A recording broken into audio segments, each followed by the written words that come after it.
Oke, kembali lagi bersama gua Sender di modul Trade with Sender. Jadi di modul kali ini kita akan membahas tentang lending dan juga borrowing ya. Jadi ya ini kita ya minjam dan meminjam ya bisa dibilang ya. Seperti kalian bisa lihat sebelah sini ya. Apa itu lending dan juga borrowing? Jadi ini tuh adalah proses meminjamkan atau meminjam aset kripto secara terdesentralisasi gitu ya, tanpa melalui lembaga keuangan yang tradisional gitu. Dan dana ini diatur dan dieksekusi secara otomatis oleh smart contract gitu. Yang tadi gue bilang langsung diverifikasi secara otomatis dan menggantikan peran bank atau pemberi pinjaman yang bersifat konvensional seperti itu. Jadi bagaimana ya lending dan borrowing di DeFi ini bekerja? Contohnya seperti ini ya. Jadi user ini yang warna kuning yang awal ya.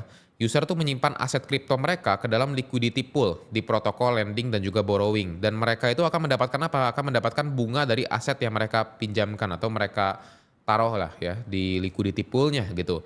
Dan ada pengguna juga yang mengunci aset kripto mereka sebagai jaminan untuk meminjam aset lain gitu. Contohnya ya, misal gue mau minjem sesuatu gitu. Kalau misalnya contoh ya di dunia konvensional, misal iPhone ini gue jadiin sebagai jaminannya gitu ya. Dan nanti gue bisa mendapatkan pinjamannya gitu. Ya, seperti itu. Dan gua pribadi atau misal dia nih, kita bahas ini dulu ya. Mereka membayar bunga dari pinjaman tersebut ya kan. Karena emang ada bunganya ya. Setahun walaupun kecil ya, mungkin sekitar 4-5%, itu nggak terlalu besar. Bank aja 12% per tahun.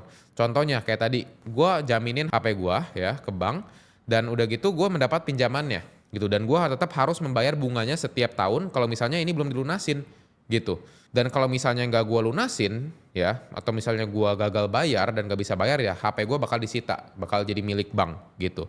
Dan ini sebenarnya sama ya seperti bank. Di sebelah sini juga ya, ini bunganya itu, nah ini sebenarnya sama juga ya seperti bank ya. Jadi orang ini yang menyimpan di liquidity pool atau yang meminjamkan uangnya ke orang lain ya, ini dia akan mendapatkan bunga dari aset yang dipinjamkan, seperti itu. Nah, ini keunggulan lending di DeFi. Yang pertama tuh akses terbuka gitu ya. Siapapun dapat berpartisipasi ya, baik sebagai peminjam maupun pemberi pinjaman tanpa perlu verifikasi identitas KYC atau batasan geografis. Mungkin kalian bakal skeptis ya. Aduh, ngapain gue minjemin ke ini orang, gue aja nggak tahu ini orang siapa gitu kan. Dan bisa aja gue ketipu dan lain-lain. Itu gak mungkin ketipu ya. Kenapa? Karena ya itu udah disesuaikan semua dengan smart contract gitu. Jadi kalian gak usah worry lagi gitu. Selanjutnya, bunganya ini kecil ya. Bunga untuk meminjam cenderung kecil dengan rata-rata 6% per tahun, walaupun bisa berubah-ubah juga ya sebenarnya ya. Bisa jadi 5% atau 6% tergantung gitu ya.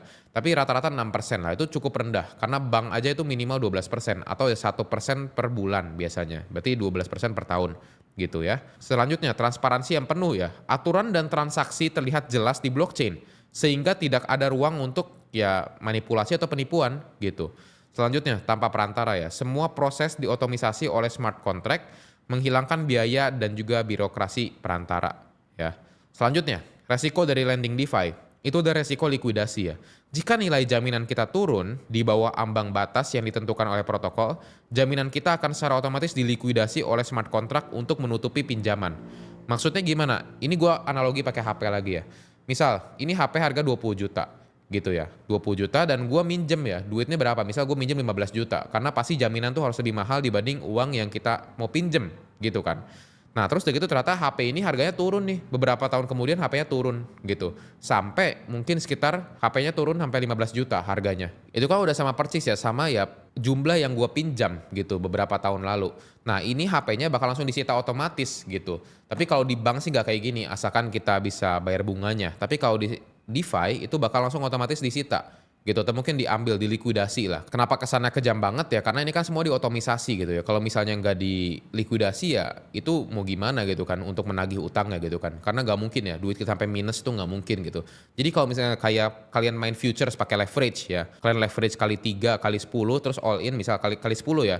Kalian all in rata kanan marginnya juga kali 10, berarti kalau kalian minus 10% uang kalian hilang semua, bakal jadi nol. Nah, sesimpel itu lending dan borrowing juga. Karena basically lending dan borrowing itu adalah leverage juga.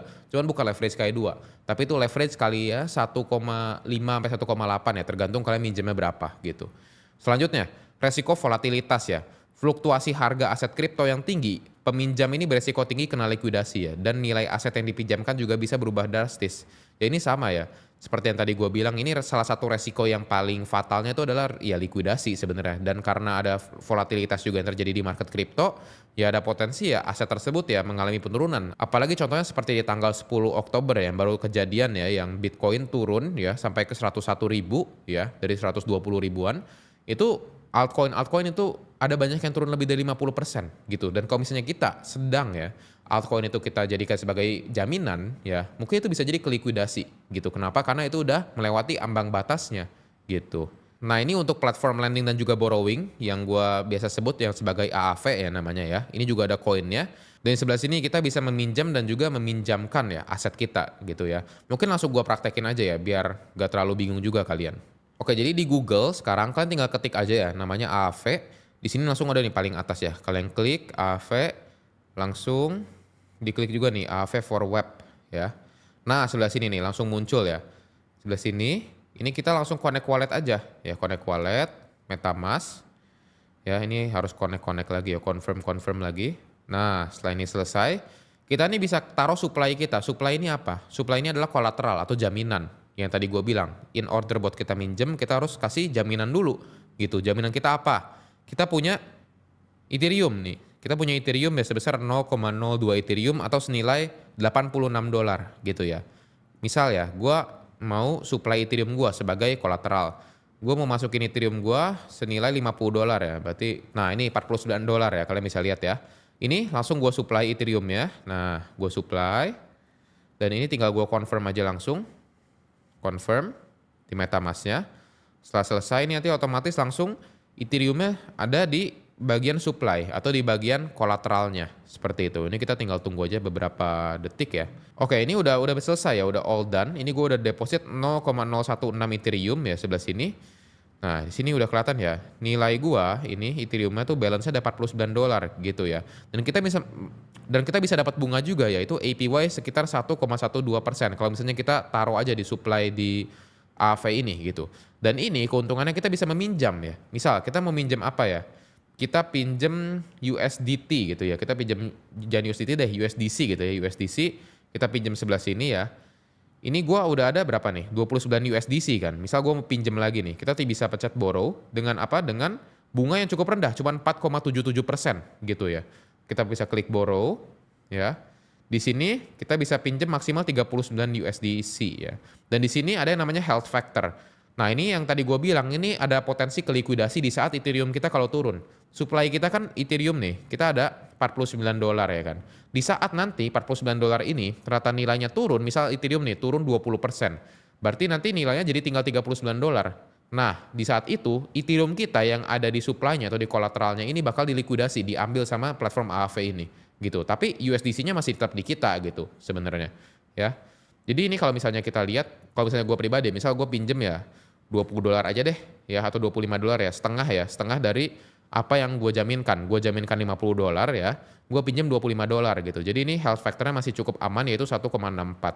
Nah, kalau misalnya health factor-nya di bawah 1 ya, ini kan ada tulisan liquidation di bawah 1 ya. Kalau di bawah 1 itu aset gue atau ya supply gue di kolateral sebagai Ethereum itu bakal hilang gitu. Gue tinggal borrow aja, klik borrow USDC. Nah, ini tinggal di confirm. Nah, sebelah sini confirm, close extension gitu ya. Sebelah sini di close, ini kita tinggal tunggu beberapa detik sampai sukses. Nah, udah sukses ya langsung ya. All done, you borrow 25 USDC. Nah, kalian bisa lihat ya USDC gue sekarang udah 54 gitu ya. Dan ini USDC-nya bisa kita apain? Buat kita beliin Ethereum lagi juga boleh sebenarnya. Itu kan basically kayak leverage kan. Tapi ini leverage-nya gak secara langsung. Kalau di future kan bisa langsung kali 2, kali 3. Kalau ini ya ada platformnya gitu dengan utangnya. Di sebelah sini kita bisa yang namanya repay juga gitu. Kita bisa repay sebelah sini untuk bayar USDC yang udah kita pinjam gitu. Contoh ya, kita langsung repay aja ya sebelah sini ya. Kita contoh repay $25 ya. Approve USDC dulu. Langsung. Jadi di saat kita tadi pinjam, kalau kita belum repay, Ethereum-nya nggak bisa kita ambil karena itu kan sebagai jaminan gitu. Di saat kita udah repay, kayak sekarang nih ya, ini kita masih nunggu sih sebenarnya. Masih di approve dulu. Nah, ini udah ya, kita tinggal klik sekali lagi yang repay USDC gitu. Repay, sekali lagi confirm ya. Nah, ini udah selesai, close extension. Nah, ini kita tinggal tunggu beberapa detik lagi sampai semuanya sukses gitu ya, udah berhasil repay gitu. Oke, udah sukses ya, ini all done ya. Kita udah bayar lagi utang kita yang tadi 25 USDC ya. Dan ini kita sekarang udah bisa withdraw gitu Ethereum kita semuanya yang sebagai kolateralnya gitu. Nah ini kalau udah tinggal di approve ya. Dan juga tinggal di withdraw Ethereum-nya gitu. Nah ini kalau udah di approve Ethereum-nya tinggal langsung di withdraw. Nah setelah di withdraw ini langsung lah ya balik ke wallet kita lagi gitu ya Ethereum-nya ya. Tinggal tunggu beberapa detik. Nah, oke ya, udah all done ya. You withdraw 0,016 Ethereum gitu. Jadi, ya ini dari tadi gue cuma muter-muter sebenarnya, tapi ini kan buat contoh doang ya. Jadi, seperti itulah kira-kira ya untuk kalian mau minjam atau meminjamkan uang kalian ya di AAV ini. Oke, mungkin segitu aja ya untuk modul lending dan juga borrowing kita kali ini. Kita akan bertemu lagi di modul yang berikutnya.